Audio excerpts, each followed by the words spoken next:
रायजोफोर बिटिआरआव हाबनाय हाबैनि बाथ्राखौ लानानै मिडियायावहाय गोबां बायदिसिना बाथ्राफोर ओंखारो।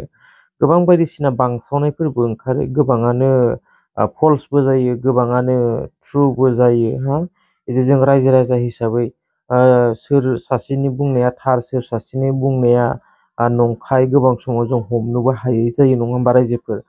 दाखालि बावैसो सासे गेदेमाया बुंलांबाय जे 41टा बिटिआरआव इनक्लुड जानाया बियो रोखा नङा, बियो एटास्टेड एप्रुभेल बियो नङा।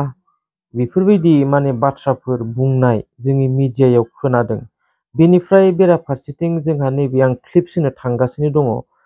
बेयावहाय मोनसे बाथ्रा ओंखारदों जे एकर्ड जाखांनायनि साननैसो उनावनो हिमन्त बिश्व शर्मा बिथाङा बुंनाय जि सनितपुरनि हा फेरलेबसेबो बिटिआरआव इनक्लुड खालामा होननाय बाथ्राखौ लानानै बे बाथ्रायाबो गोबां गोसारदों नङा होमबा रायजोफोर। सनितपुर बिश्वनाथ हालामनि रायजो जानानै मोनसे सोंथि सोंनो लुबैदों। जिथुके सनितपुर आरो बिश्वनाथआ खनसे नङा खनथामसिम थगायजाबाय। दिनैसिमबो बिटिआर एकर्डआव हाबा होननानै सागान होखांनायनि साननैसो उनावनो दानि आसामनि गिबि मन्थ्रि डक्टर हिमन्त बिश्व शर्माया बुंदों सनितपुरनि दलबसेबो खनासेबो हाया बिटिआरआव हाबनाय नङा होननानै बुंदों। दा बेजोंनो माखासे दैदेनगिरि बिथांमोना सनितपुर बिश्वनाथआ हाबगोन होनदों। सनितपुर बिश्वनाथ हालामनि रायजो राजाफोराबो हाबगोन नामा बेखौनो मिजिं थिनानै दं। मोजां कुइसन। दा बिनि बेलायाव नोंथाङा मा बुंसिगोन? मोजां कुइसन खालामदों नोंथाङा। आं से नाम्बारावनो प्रमद बर'खौ सिगाङाव बुंगोन। बिथाङा बिटिआरखौ बिटिसिखौ बिटिआर खालामनो हागोन ना हाया? बिटिआर खालामनो हागोन ना हाया? माथो अफिसियेल लेखा फैनायाव माथो बिटिसियानो ख्रा लिरनाय फैयो। मानो फैखो होनबाय बेखौनो जुदि खालामनो हायाखैबा बे बिटिआरजों बे सनितपुरा माबोरै हाबगोन? सनितपुरनि रायजो राजाफोर बिश्वनाथ थिंजायनि बर' रायजो राजाफ्राथ' जाम्बा जाम्बि गैया। बिथांमोनाबो दिनै जि एकर्डनि लेखा मेम'रेन्डाम माखासे क्ल'ज दफाफोरखौ बिथांमोना नायालाफानो थायाखै, नायगासिनो दं। दिनै बिखौ हाबफागोन होनना बुङो। हिमन्त बिश्व शर्मायानो हा खरलबसेबो बिटिआरआव सोआ। मानो बुंजाखो दे? बिटिआरआ जुदि बिराद फुल पावारबा, बिराद जुदि गिदिरबा जों गोसोब्ला बुंबावदों प्रमद बर'आ लाजिगोना लाजियाखैथाय बिनि जायगायावनो जे इनकाउन्टार खालामजाबावदों बिनि बारै मा खालामखो? मानो ट्रान्सफार खालामनो हायाखै बियो?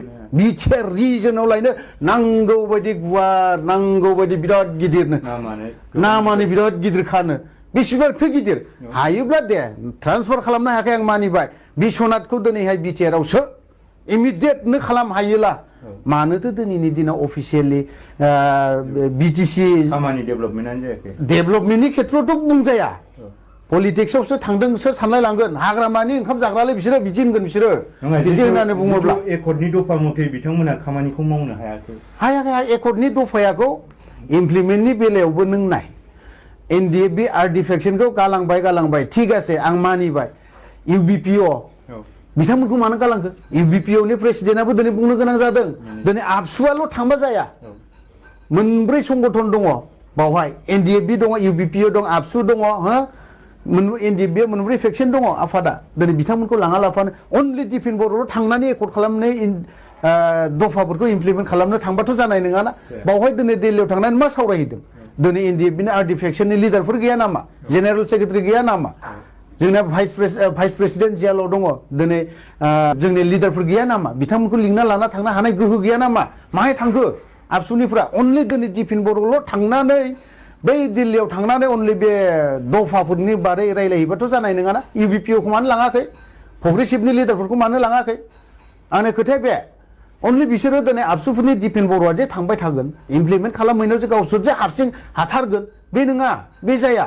जिहेतु पिस एकर्डनि नामाव रन्जन दैमारि सासे सागानगिरि, बिथांमोननि दिनै रन्जन दैमारिनि एबसेन्सआव सोरबा सासेखौथ' लांनो हायोना, जेनेरेल सेक्रेटारिखौथ' लांनो हायोना, इउबिपिअनि प्रेसिडेन्ट दङ बिथांमोननिखौबो सोरबा लांनो हायोना। आबसुनि गेजेराव दे प्रेसिडेन्ट माबाया प्रमद बर' हायासै, दिनैहाय दिफेन बर'आथ' लिंनो हायोना, मानो लिङाखै? आंनि खोथाया बे बिटिआर एकर्डआ गमामायैनो मोनसे थगायनाय आरो थगायजानाय एकर्ड नामा? टटेलि थगायनाय। आं बे खोथाखौ बुंगोन। आं बेखिनि खोथाखौसो बुंगोन। खारन थगायनाया ओरैबायदि जायनि जाहोनाव रन्जन दैमारिखौ जियालनिफ्राय बर'नाय सागान होनो लाना थांलायबाय, मास मोनसेनि उनाव थ्रोब मा जाखो बियो?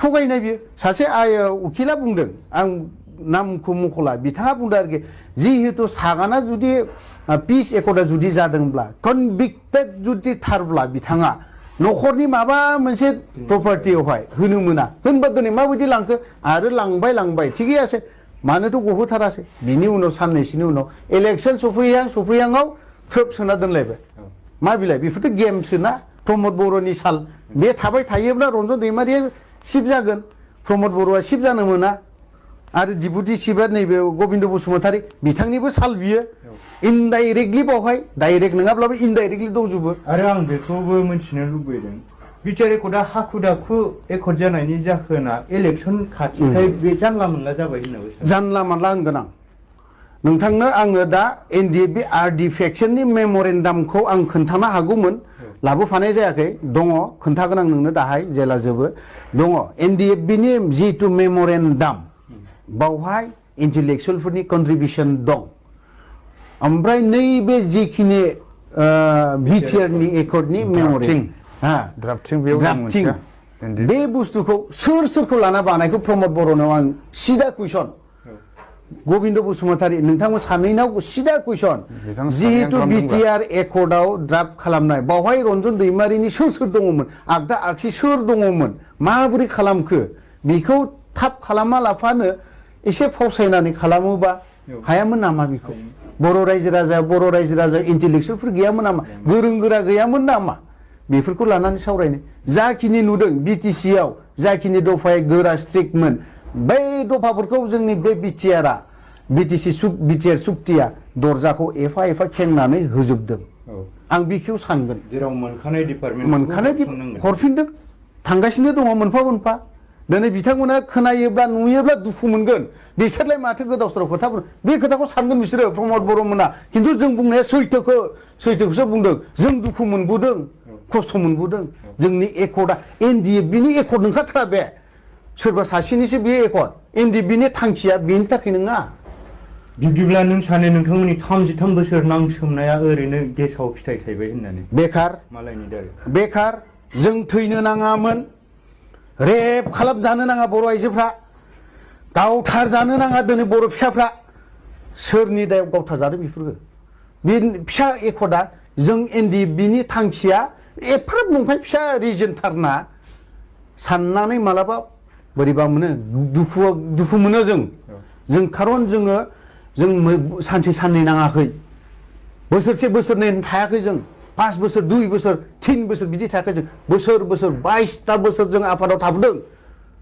ओंखायनो जों दुखु मोनो आफादनि थांखि रुल डिसिप्लिन फरमेसन गासैखौबो जों मेनटेन खालामजोबबोदों मा जोंखौ बबे जायगायाव दोनाखै जोंखौ बांलादेशआव दोनबाय बांलादेशनिफ्राय म्यानमाराव खेबनायहैग्राया आं बानायहैग्राया आं बावहायनो गुबुन आफादजों रायज्लायहैजेननाया आंनो होनबा जोंनि एनडिएफबि आफादा एफा गोजान बे रिजननि थाखाय जों म्यानमाराव थानाङा बांलादेशआव जों थानाङा भुटान बायदियाव जों थानाङा भुटान बायदियाव दिनै अल क्लियाराव जों गोबां मानसि दिनैहाय गावथार जादों गोबां मानसि जों मैदेर गानानै दोनलांनाय दैखौ जोंनि गथ'फ्रा लोंनांदों बै सोरबा सासे लिडारा मोनलोङाखै बिदिखौ दुखु खस्थ' खालामनाङाखै बिसोरो बांलादेशआव बायदियावहाय गुबुन आफादनि न'आव सैमाफोर बायदि जों ओंखाम खबसेनि थाखाय बिना जानो गोनां जादों बेफोरबायदिखौ मोनाखै लिडारफ्रा एनडिएफबिनि लिडारफ्रा आरो दानि चिफ जेबो मोनाखै बियो मा मोनदों राजा लामा गाथोनल' गोरों बर' आइजोआ दिनैहाय आखायाव बामना लानानै गाइखेर जाहोनानै थेवबो थरनायाव फैदों दिनै बिसोरनो मा होदों डिभाइड आसाम 50-50 बिदों खानाय हरदों बिसोरनो मा होखो खानाय हरजानायनि बिनिमयै ना रिजनखौल' होबाय नामा बे रिजनाव मा दं बे एकर्डआव मा दं बै गथ'फोरनो मा होनो हाखो बै बर' रायजो राजा बुथार जानाय गावथार जानाय बेफोरनो अनलि 5 लाख थांनानै थानाय 4 लाखजोंनो दिनैहाय जथेस्थ' खालामनो सानदों नामा बिथांमोना बेफोरबायदिजों साननाया मोजां जानाय नङा सानोब्ला